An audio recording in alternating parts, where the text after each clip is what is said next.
But if we were to really say this is a conversation between the ministry and a team that gives us support, you want us to share openly because we mean well for our people, it becomes very, very, very, very, very easy.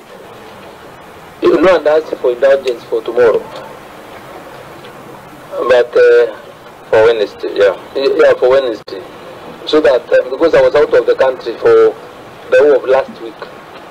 Now I've come this morning from mail directly to this meeting. So I'm also at times very neat in trying to check the annexes. So if I missed out, this is an internal issue that I will have to deal with.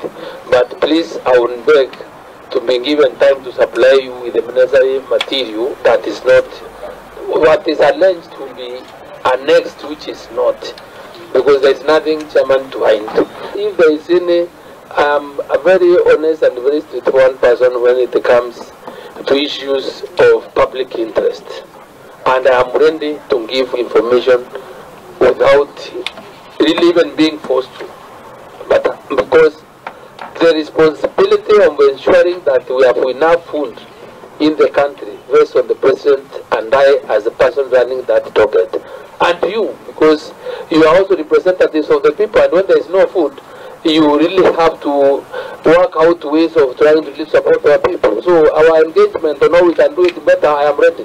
Okay, thank you very much. The report now I have is that it's coming between on the 12th and 13th. Na